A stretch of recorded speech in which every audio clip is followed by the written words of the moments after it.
ያ ጀማ አሰላሙ አለይኩም ወራህመቱላሂ ወበረካቱ።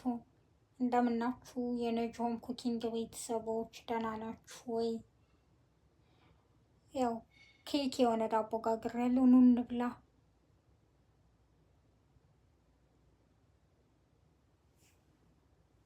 ውድ ቤተሰቦቼ ነጆም ኩኪንግ የሚለውን የዩቲዩብ ቻናሌ ላይክ፣ ሼር፣ ሰብስክራይብ በማድረግ ለምታበረታቱኝ አመሰግናለሁ።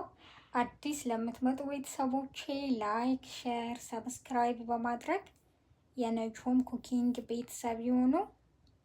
መልካም ቀን። ወሰላሙ አለይኩም